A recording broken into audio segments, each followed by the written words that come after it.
स्वामींच्या मूर्तीसाठी खूप ऑर्डर दिलेल्या आहेत. प्रकट दिनाच्या आधी त्यांच्यापर्यंत पोहोचवण्याचं काम चालू आहे, त्यामुळे एवढी सगळी पॅकेजिंग बघा चालू आहे. तर मला इथं कसं 3 इंचाची मूर्ती आपल्याकडे स्वामींची आहे. सगळ्यांच्या पॅकिंग जाते, त्यामुळे त्यांना कोणाला अजूनही हवी आहे तर लवकरात लवकर बुकिंग करा. तुम्हाला प्रकट दिनाच्या आत मिळतील. ते सगळ्यात जास्त महत्त्वाचं आहे. त्याचबरोबर आपल्याकडे अजून सुंदर अशी आखीवर येते 6 इंचाची मूर्ती आहे.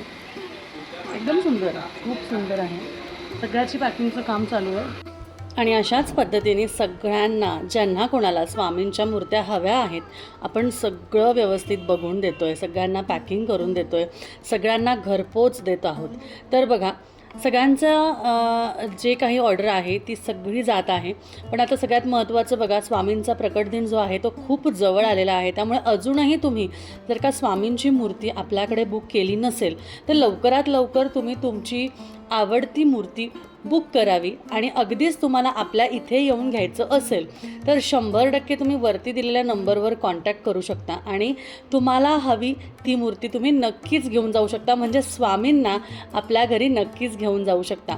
बघा स्वामी समर्थ महाराजांच्या प्रकट दिनाचा जो दिवस आहे हा खूप शुभ आहे. कारण आपल्या घरात एक गुरु म्हणून किंवा आपल्या घरात एक आपण म्हणू शकतो की मोठी वडीलधारी व्यक्ती म्हणून कोणीतरी असावं, त्यांचं वरदहस्त आपल्यावर असावं.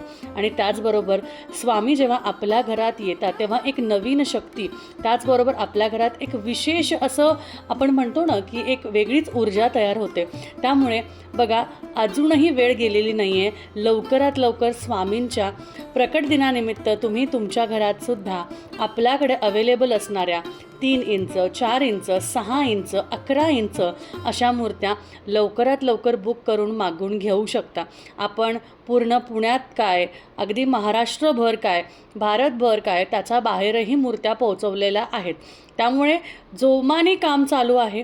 तुम्हाला लवकरात लवकर आपली ऑर्डर द्यायची असेल तर दिलेल्या नंबरवर बुकिंग करा, फटाफट ऑर्डर प्लेस करा आणि लवकरच आपल्या स्वामींना आपल्या घरी स्थापित करा. कारण स्वामी खरंच आपल्या सगळ्यांना सगळ्या पद्धतीने खूप छान असे आशीर्वाद देतात. आणि त्याचबरोबर मूर्ती स्वरूप आपण नक्कीच आपल्या स्वामींची स्थापना या प्रकट दिनाला नक्कीच करू.